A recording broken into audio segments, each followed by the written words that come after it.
Welcome.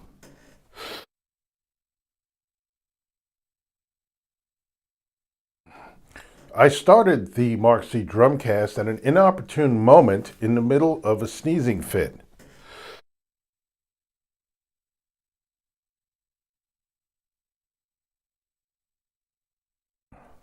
I don't know what happened, but here we are. Welcome to the Mark Z Drumcast. It is a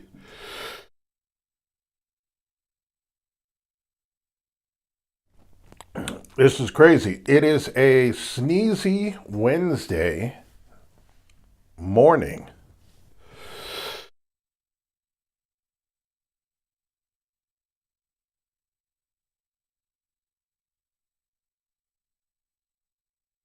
It is a sneezy Wednesday morning, almost afternoon.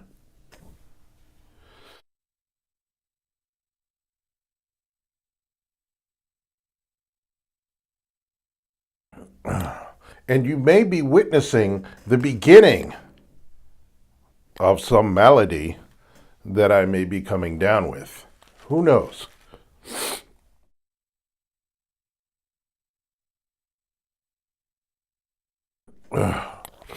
But welcome. We shall push on. We shall soldier on. If anybody out there begins a sickness like I do, I usually sneeze a bunch of times in a row. After that is when the battle begins. All right? Because it's at that point I realize that there is some kind of something in my body fighting for control, and I need to do what I can to fight it off. So here we are. I am your host, Mark Zapata, the owner and founder of Mark Z Drums. I can be found across all platforms, Mark Z Drums, except for X. X is gone. YouTube, Mark Zapata Drums. Everything else, Mark Z Drums. Instagram, Facebook, TikTok, Patreon, building out the Patreon, and MarkZDrums.com, my website, where you will be able to find very soon a drum instructional course that will live on my website that you will have access to.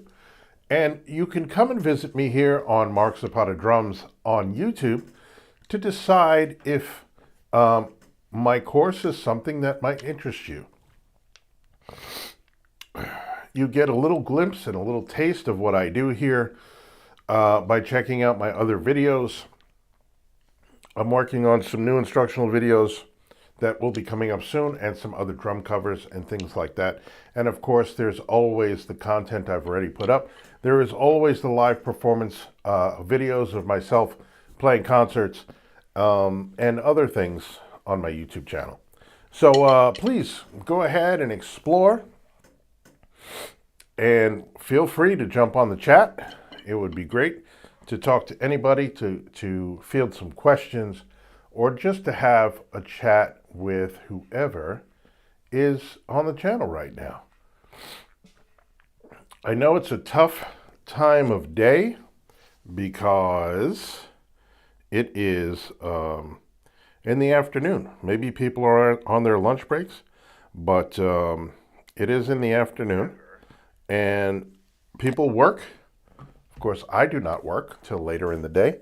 I do teach full time, in person, in schools, in clients' homes, virtually online. I also direct a number of student bands, which has been really, really cool, challenging, but very rewarding and very, very fun as we prepare our bands to perform at different events around town, as well as the final end of semester show or showcase, where they can show everybody how hard they've worked, culminating in this show where they perform their songs. So I've been working with a new band with a whole new set of challenges, but after a couple of weeks, I have a pretty good game plan in mind as to what we are going to do to be the best band ever in the world. Okay, so what are we talking about today? We are talking about bringing our levels up. We are talking about progressing. We are talking about challenging ourselves, pushing our own limits. And I have some tips for you to do that. Okay, we will be getting into the meat of this as we move forward. But first, I wanted to talk a little bit of technical stuff. I want to talk a little bit about beats, and I'm going to play a few beats for you, and I'm going to talk to you about them. The first beat I'm going to do is a straight eighth note beat, where we're going to be playing eighth notes on the hi-hat and various bass drum patterns and snare drum patterns within the eighth note framework. Something like this.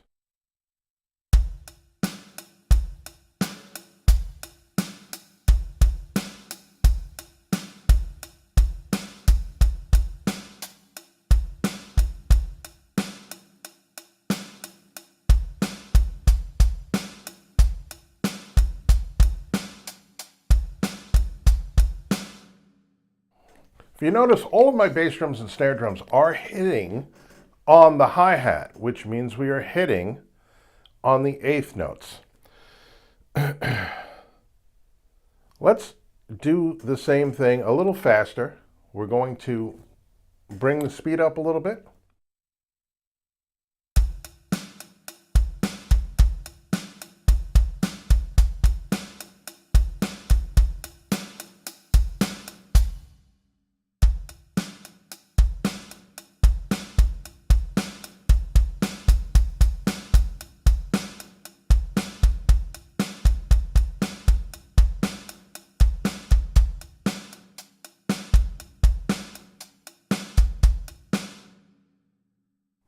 Okay, again, all eighth notes on the hi-hat, nice and steady, speed brought up a little bit.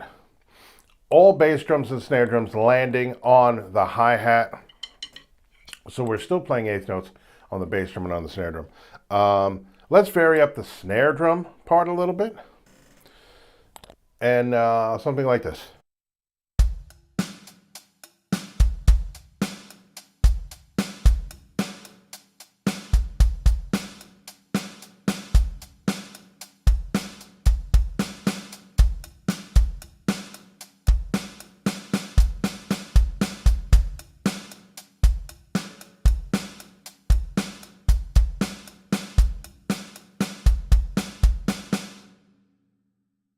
Okay, so here you have, again, eighth note hi-hats.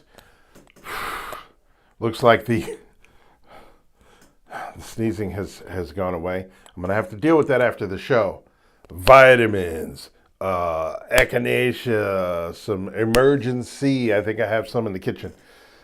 Just to be sure to bring up those levels of vitamin C, to bring up those levels of germ-fighting things in my body, right? Listen, I'm a medical doctor, so these are technical terms that might be over your head, but rest assured it works. Okay, anyway, eighth notes, different kind of snare patterns now on the hi-hats. Everything's still on the hi-hat, can still be pretty interesting. Rock and roll, basic rock and roll stuff, is going to be eighth notes on the hi-hat, varying bass drum patterns, and sometimes varying snare drum patterns. Not as much snare drum variations as we see bass drum variations in different rock songs, but they certainly do exist, and they certainly are fun to play. And if you notice, a lot of kind of different feels, stuff that might have felt a little different, stuff that might have felt that had a little bit better of a groove, sometimes delaying the second snare drum in the measure till the end of 4 instead of on the 4. Things like that are pretty cool. Now, I want to continue the 8th notes on the hi-hat, but I would like to add even more notes for my bass drum and my snare drum, more note possibilities. And that would be playing 16th note patterns on the bass drum, or combinations of 8th note and 16th notes within each beat on the bass drum. So as we've spoken about before, in a basic 4/4 time signature, each beat can hold 1 quarter note, 2 8th notes, 4 16th notes, 8 32nd notes, or any combination of 8th notes and 16th notes, or 8th notes, 16th notes, 32nd notes. But each beat must add up to 1 beat, okay? Each group of notes per beat need to add up to 1 beat. So that's why we do not combine quarter notes with anything, because they are equal to 1 beat themselves. When we get into the smaller notes that are less than a beat, for example, a half a beat, which would be an 8th note, or a quarter of a beat, which would be a 16th note, or an 1/8 of a beat, which would be a 32nd note, which we do see, not as much, but they are a smaller, faster note. Then we now have more possibilities. So I'm going to play some 16th note bass drums. And I'm going to do all of the 16th note bass drums in a measure to give you an idea of what I'm talking about. So if we're playing 8th notes on the hi-hat and 16th notes on the bass drum, we're playing twice as many notes on the bass drum, and they're smaller, so they're faster. They're twice as fast as the notes I'm playing on the hi-hat, like so.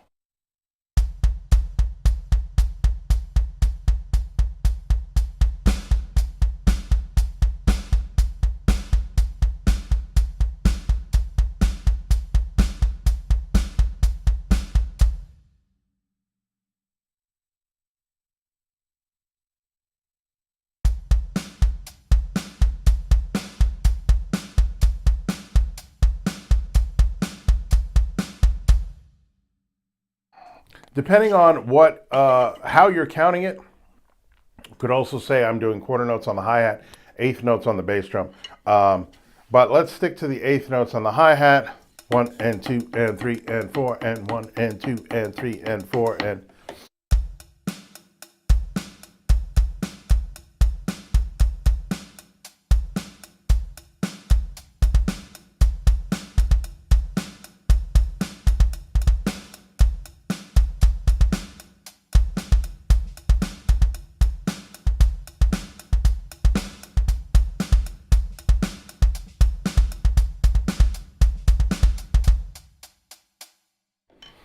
Okay, so more notes, and if you notice, the 16th notes that I'm playing are going to occur in between the hi-hats.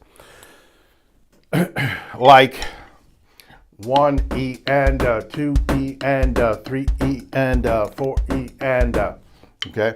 The E's and the U's being played on the bass drum, the upbeats and the downbeats, the ones and the ands being played on the hi-hat. 1 E and 2 E. 3 E and 4 E and 1 E and 2 E and 3 E and 4 E and okay. I hope the delay is not messing up.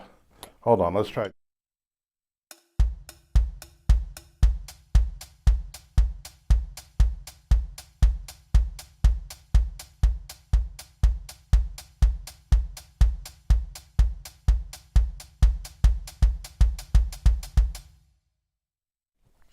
So we can do a lot of really cool stuff with 16th note, 8th note bass drum combination patterns and 8th note, 16th note snare drum combination patterns. And depending on how you're writing the music, if you're including the bass drums and the snare drums together, we could do that as well. And that's also a fun way to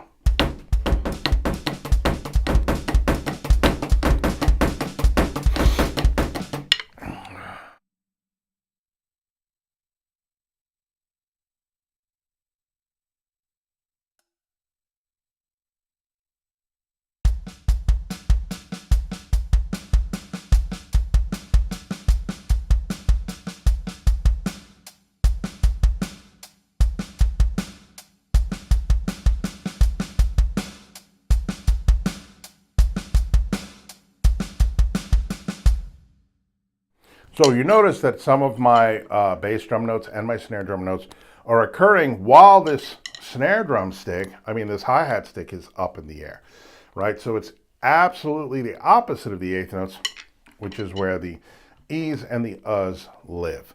So a lot of songs do play around with 16th note snare drums, grace notes, ghost notes, things to kind of move the beat along. Smells Like Teen Spirit.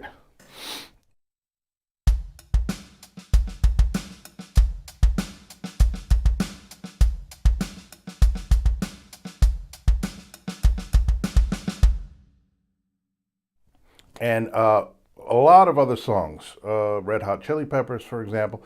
A lot of ghost notes, a lot of things that come in between the hi-hats and not exactly always on the 2 and the 4 for the snare drum part.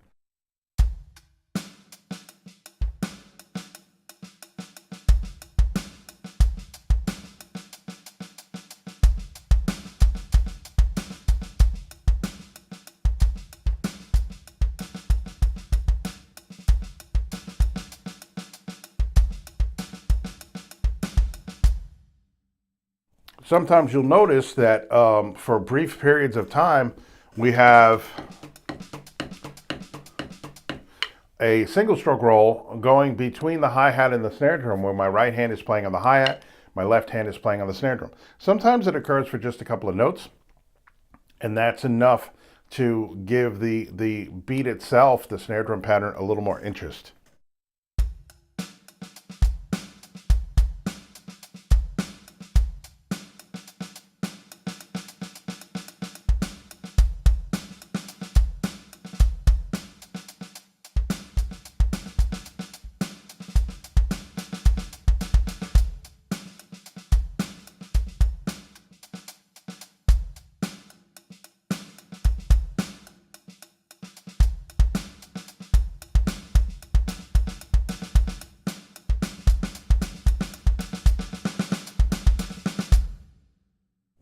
So this is a way that we can spice up our beats. So what I would encourage you to do is absolutely always continue working on your single stroke rolls. Just simply right, left, right, left, right, left, right, left. And then start to move those single stroke rolls around different parts of the drum set.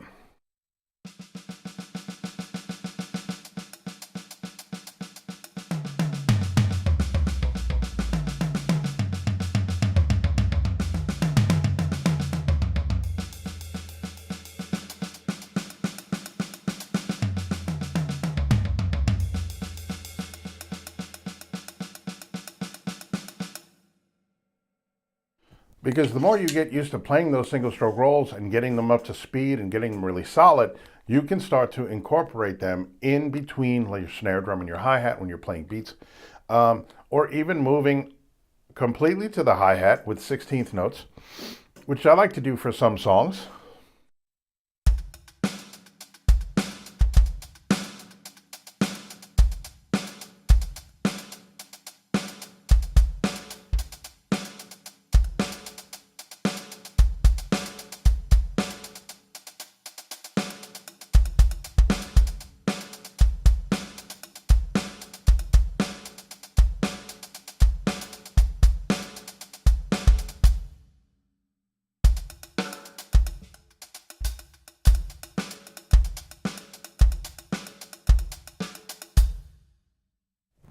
Sometimes leading with the left hand, bringing the left hand down to the snare, or sometimes keeping the left hand on the hi-hat and bringing the right hand from the hi-hat to the snare, like I was doing earlier.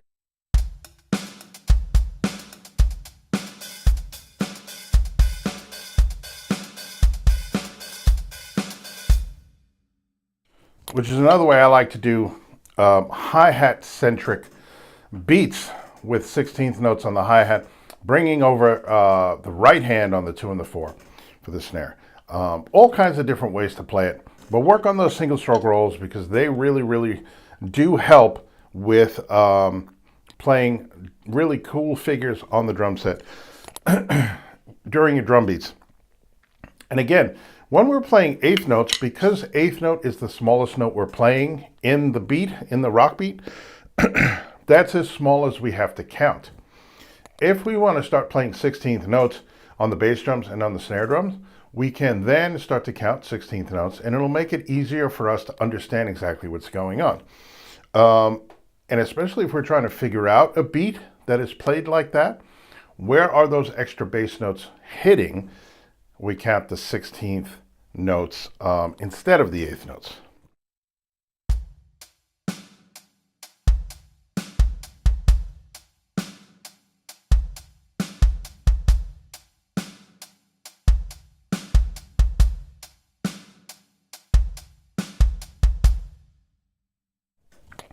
So there you had some 16th note bass drum notes peppered in there. I want to do just the pads without the drum sounds so that you can hear my count. And when I'm listening to a song, if it has a bass drum pattern similar to that, I can pinpoint exactly where those bass drums are hitting based on my own count. 1 E and a 2 E and a 3 E and a 4 E and a, right? Notice my hi-hats are still hitting only on the 8th notes, but I'm counting the 16th notes in between. 1 E and a 2 E and a 3 E and a 4 E and a 1 E and a 2 E and a 3 E and a 4 E and a 1 E and a 2 E and a 3 E and a 4 E and a 1 E and a 2 E and a 3 E and a 4 E and a 1 E and a 2 E and a 4 E and a. So there you can hear how I am counting along so that I can pinpoint where those 16th note bass drums are hitting. And then if you could slow it down if you need to, that's cool too. But that's a lot of fun when we start to get into funkier songs, more groove bass songs, funk music in general, jazz, things like that, that have a little more movement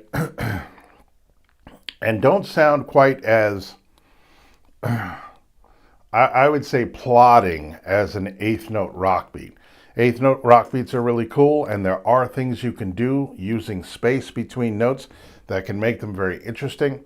But for me, those extra 16th note bass drums and 8th note, 16th note combinations on the bass drum really makes things super interesting. So how do we propel ourselves and our playing to the next level? I promised you 3 epic tips to improving. We talked about this on another show. I'm not going to say something as simple as practicing, because to me that's a given. When we are learning anything in life, we need to practice it. Sports, any kind of art, whether it be music, whether it be artwork, if you are an artist, voice acting, anything, acting in general, anything you're doing in your life requires practice. And so the first tip I will give you is do not allow natural talent to be a deterrent to practice. I see this a lot in my students. I've experienced it myself. If you have a certain amount of natural ability at anything, unfortunately, that could lead us to not find practice as important. You can say, well, you know, I'm pretty good as I am. People tell me that I'm really good. People like what I'm doing. So, you know, I'm good. Well, to a point, to a degree, if that's where you want to be, fine. But that natural ability comes with it even more potential for your playing ability. So the more natural talent we have, the greater we can be, the more we can accomplish, the more we can do. So don't allow that natural ability and all of the positive feedback you get from people to put you in that mindset, that attitude that you don't need to practice, that you don't need to work. We can all use practice. We can all get better. And depending on what we want to do with our instruments, with our craft, my co-host is trying to come in. And I will let him in a minute.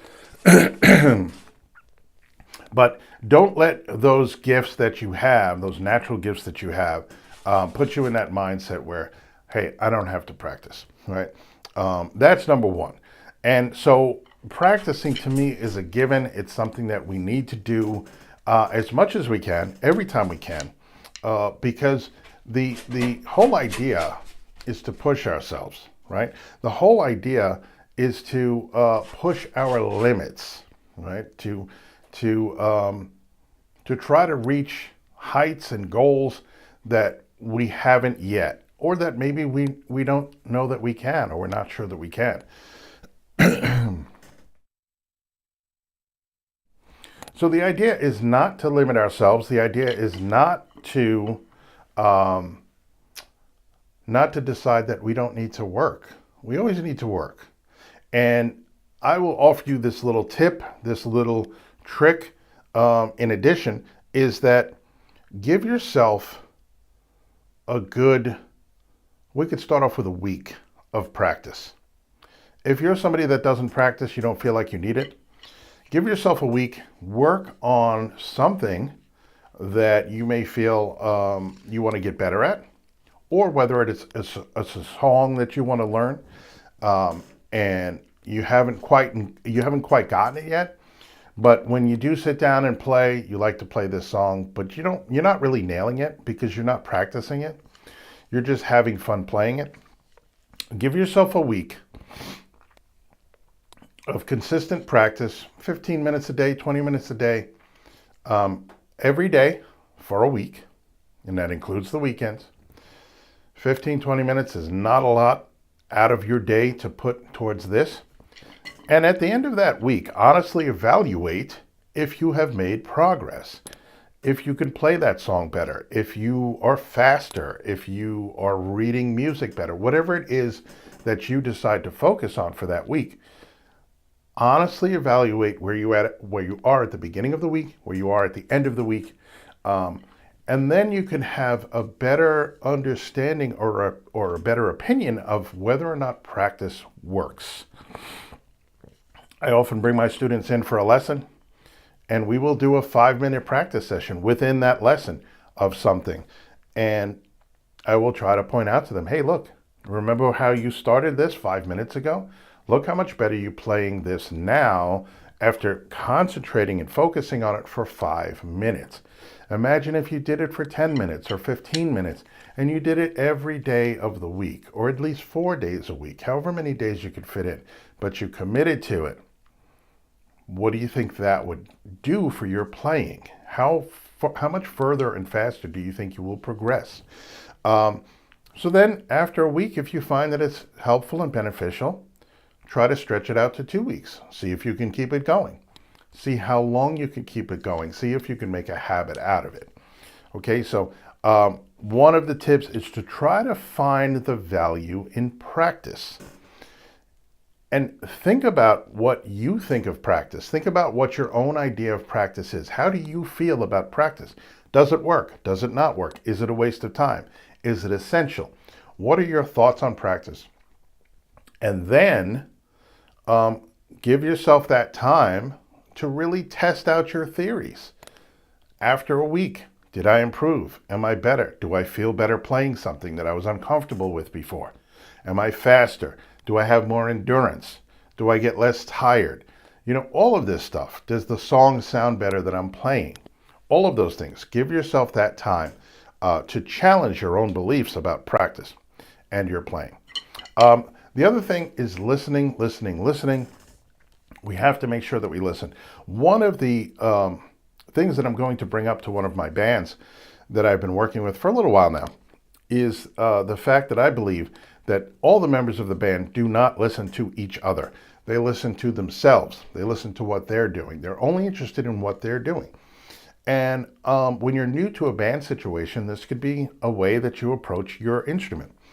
So we have to make sure that we are listening to everybody around us so that we can understand what's happening and lock in with our bandmates. If we don't do that, it very much does sound like everybody's playing their own thing in a vacuum. So make sure we open our ears, make sure we listen to our bandmates. Make sure that we have eye contact, especially drummers, bass players, eye contact. People are looking at each other during rehearsals. I understand during a performance, you want to be focused on the crowd, but by then, you should have less of a need to communicate with each other. All of that's done behind the scenes at rehearsal. And when you're ready for the show, you go up there, you know your parts, you know your things. You're still kind of looking and checking in with each other, but it's not as much as it would be in a rehearsal situation. You're focused on the audience. You're performing for the people that came to see you play. Okay, so that's another tip to elevate our playing, not only as individuals, but within a band situation with other musicians. Timing is super important. As a drummer, it is all important. We could have the flashiest, fastest hands in the galaxy, but if our time is bad, then we're pretty much useless as a drummer, except unless we're being a soloist and we're just one drum set in the middle of a stage with nobody else around us and we're soloing really fast. Okay. There's not a lot of call for that. Just saying. Okay, so the third tip to getting us to another level is mindset. We want to work on our mindset. We want to make sure that we understand where our head is at. How do we feel about our playing? How do we feel about ourselves as musicians? How do we feel about where we're at and what we're doing and what our playing sounds like? What do we feel about what other people think of our playing? You know, I've come across a lot of students that are really good, and they're good performers and they're good players, and you know, as we all do, have a long way to go or have some way to go. Always getting better, always improving. But even despite all of the positive feedback and praise that they get, still see themselves as not very good or terrible or whatever the words that have been used. I've spoken to a lot of students that have a very skewed idea of themselves and their playing. Also in the other direction, you know, a student can say, I can do everything, I can play everything. That's great. I love that kind of mindset, but it's not often the case. So we need to try to kind of come up with an honest evaluation of where we are as players and understand that we're not going to do everything perfectly right away, and we're not going to get everything we're trying to do immediately. It's going to take time, but it's also going to take patience on our part with ourselves. So we need to be patient with ourselves when we are approaching anything in life where there's a learning curve, you know, where it's going to take time to get better at something. For example, my channel, the Mark Z Drumcast. I think it's fun. I think it's cool. I think it's interesting. But my intent is to deliver information to people that it can help, people that want to hear it. And I've been getting a lot of positive feedback, so I think I've been doing that. But I have to get through some of those things where I'm thinking to myself, well, is it good? Is it interesting? Is it something that people need or want? But in my journey throughout the Mark Z Drumcast, I have tried many different things to improve the overall presentation, whether it be lighting, cameras, camera angles, audio, different approaches, topics, subjects, whatever it is, in an effort to get better, right? So we always want to continue to try to move forward. And if we have a mindset where we feel like we can't move forward, like we've hit that wall, this is it, this is as good as it gets, that's so not true. It's mind-blowing how not true that is.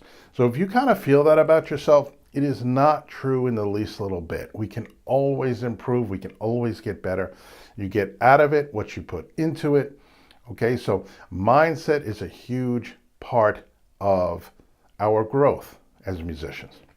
So remember, what did we say? Listening, right, to your bandmates, listening to our own playing, constantly evaluating what we're doing. Mindset as far as practice, mindset as far as where we are as players and how our playing is, being open and honest about what we think about our playing. And if you are of the mindset that we've reached the end, we have to work on changing that. Okay, and putting in the time that is necessary, being patient with ourselves to work on the things that we want to improve, and having the belief that we can improve them. So if anybody is out there that maybe is struggling with this particular topic, your own mindset, how you feel about your playing, or if you feel stuck in a certain place, reach out. Please say something in the comments. Reach out to any of my platforms, Mark Z Drums. Instant message me or direct message me. I'll be glad to chat with you about it. I'll be glad to, whatever it will take, a video call, whatever. Hop on my Patreon, the Discord server. We could talk there, whatever. Because I would love to talk to people about their mindset, because the more I hear from other people, the more insight I get into what my students may be going through, what I myself, the doubts that I have, and things like that. So yeah, please reach out if you have any questions or feel any of the ways that we've talked about here on the Drumcast. That would be awesome.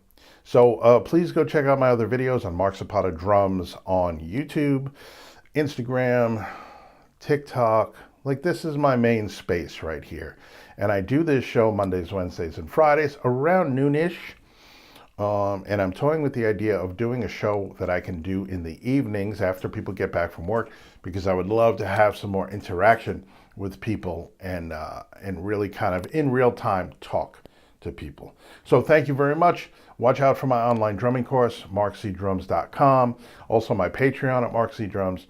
Across all socials, everything I do, please like, subscribe, follow, support, comment, thumbs up, share, all of that stuff across all of my socials with every single thing that I do.